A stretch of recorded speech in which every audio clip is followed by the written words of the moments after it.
Cecilia, thank you for being here with us. So, you chose these 3 films that we saw in this order. First Bom Bom, then Lightning Dance, and this that you have just Shelly Belly in a real life that you have just edited with the image and the sound. So for those who are not acquainted with Cecilia's work, I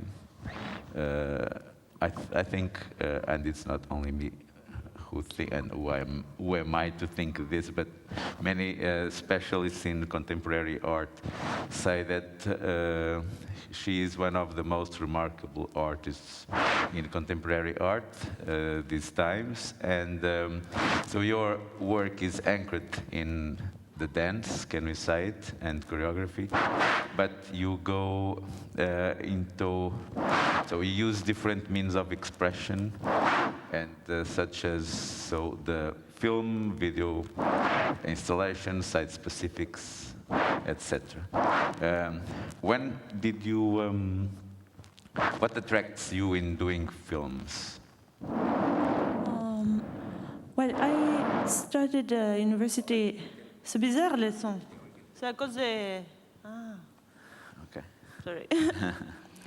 Bon, I started in university in Argentina, cinema, and then I changed into history of art and philosophy, and I left to study dance in Europe. So I always was attracted. I think I moved to France because of the cinema, because I was looking at a lot of films in the history of arts university, and I was always looking at cinema, thinking that it was ideal art for me because it has movement, and I also dance, so I always wanted to make videos. So for the first film, Boom Boom, how?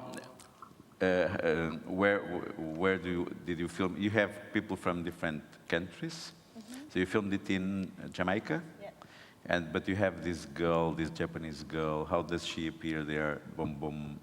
Yeah, Bom Bom is from Osaka in Japan, and she's always going to Kingston to compete in Dancehall Queen competition, and we did 1 year, 2014, together the competition in Montego Bay.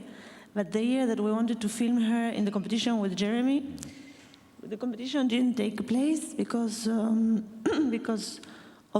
I don't know, crime. They said it was crime going on in Montego Bay, so they canceled.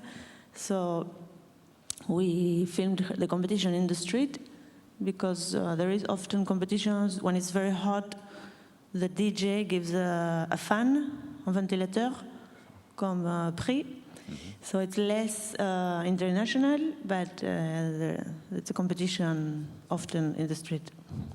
And when you do this, so how long does it take? Or that depends on the project. When you go to this place, you have already a project in mind, or it's a work in progress with with what you see, what you... It's different. Sometimes we have a project in mind. With Jeremy, we had this project, but we didn't know how it would work because we thought we could film Dancehall Queen International, but it didn't happen. So we had to adapt, and things change in this context where we film these 3 videos.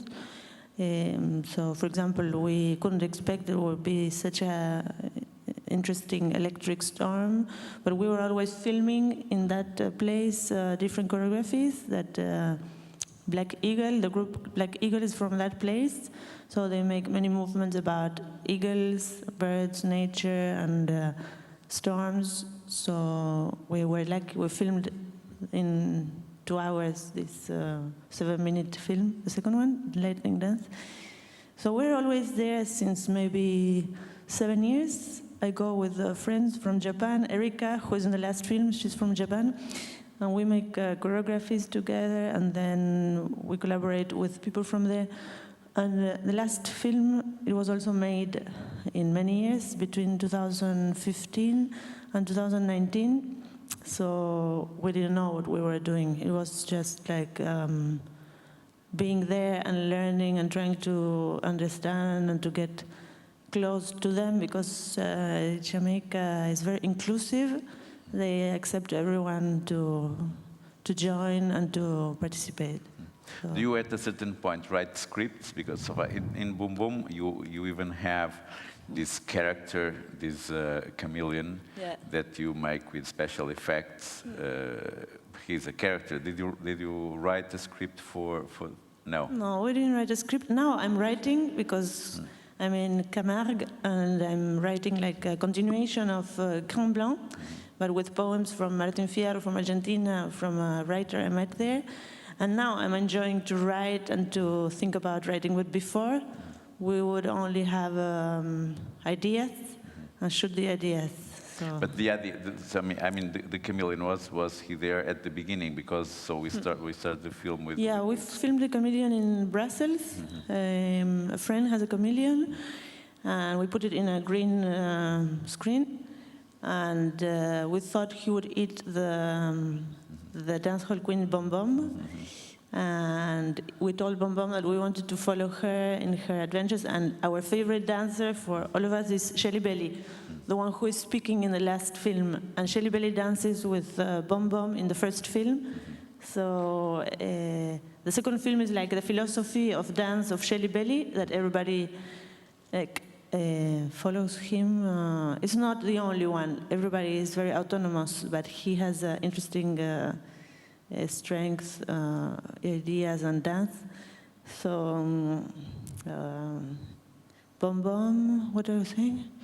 Yeah, well, that we filmed the chameleon first to have the situation of her. She wins the competition, but the chameleon's still in her dream. He's jealous because he's his boyfriend. So he's jealous of her dancing with Shelly Belly, and then, yeah. So nature plays an important, nature and landscape, and it's already there. And then you make the frame, and there are the dancers. So are your films also choreographies, or how do you do the choreography? And many things are spontaneous. You were filming in the highway illegally. Yeah. Or was the car with the police was the guy who was dancing, or they were friends? Were you arrested? No. We often go to pick the guy, the police dancer. We always go to pick him to Le Commissariat, where he works in Spanish Town. And we go to the parties, or we go to pick him, and we go to film. But this policeman, it was not him. So someone must have called from the highway that we were dancing there, and it's forbidden. So it's not improvised. We'll see at this landscape, and we say, let's shoot here, let's shoot here, let's shoot here, and then we don't have permit anywhere to shoot, and so we sometimes are lucky, and sometimes. So most of the time we're lucky. There's only one time the police came. Yeah. And so.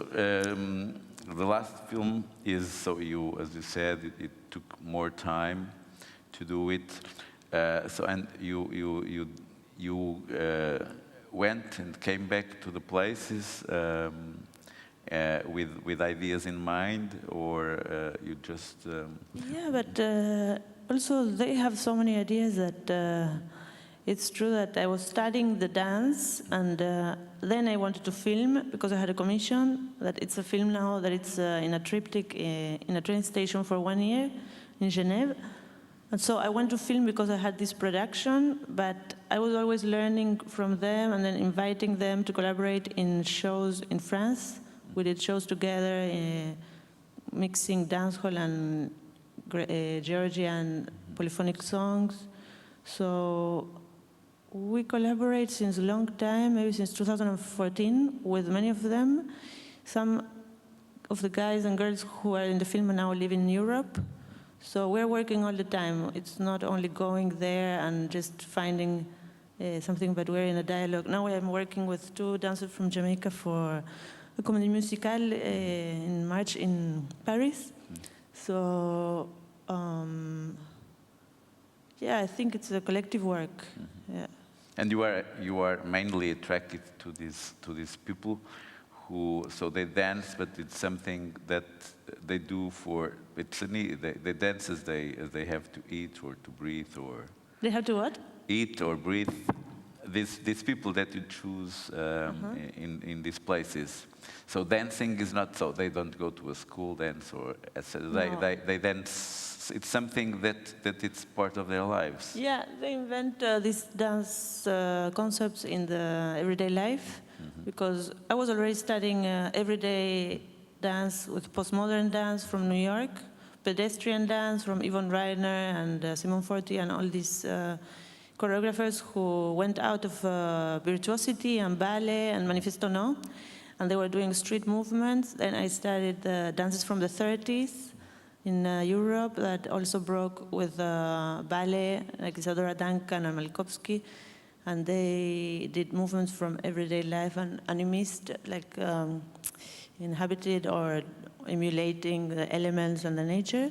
And this dance is the same. It has also concepts from the street and concepts from the nature, embodying ideas and humor and jokes. And so I think I'm always doing the same since long time. But different currents that interested me, that are about real life and everyday life concepts in the body and from nature as well. So yeah, because the dance from the 30s, I just showed the video now in Stockholm, and it's about after the Industrial Revolution, how man and nature could be in harmony again. So there is a lot of little short choreographies interpreting noble emotions like friendship with nature or homage to someone dead, or it's not craziness like Isadora Duncan and passion, but it's noble feelings. And the dances that I like also from Jamaica are not the gun dances, but the dances that speak about the nature and celebrating something to elevate together. Do you ever go back there and show them the films? Yeah. I send the film to everyone to see if they like it, and they put it on their Instagram, and now we want to make a projection. But Shelly Bailey and Bom Bom also dance with me in Antwerp, in Belgium. And we want to make a projection with TBA 21 with Francesca. She has a foundation, so we will project them there also. Yeah. I'm curious as to how social media, particularly in Jamaica, but in your practice generally, has changed the way that you approach performance. Yeah, I think also how we transmit performance and movement, because some years ago we could only see these movements in YouTube, and now everybody can learn. People from Russia and China who never have the chance to go to Jamaica can learn, and they can reinterpret the movements from Jamaica and make performances with it. So there is a lot of communication through social media and expansion and globalization of these movements and concepts. So I think filming and putting videos out there made like a collective performance going on in the net, that we film it in a very frontal way most of the time, and it's very Instagram aesthetic, that we're looking for other ways also of filming it and sharing it. It depends, but in social media it's often quite similar aesthetics. I mean, you have a very democratic approach to dance, in the sense that it's always rehearsal in a state of becoming, rather than the end product. So I was wondering how much you felt social media had democratized this idea of movement. Yeah, this is what feels like not possible for this situation for me to think about cultural appropriation, because the dancers in Jamaica, they expect that we all reproduce their movements, also you, because like this their steps would become more explicitly important in the meaning and in the signification, because everybody would reproduce them, so they are more popular, more famous. And the creators who have the most popular steps are also the most respected. So they want everybody to do it. It's not like in hip hop that you cannot copy the movement of someone. They do this movement.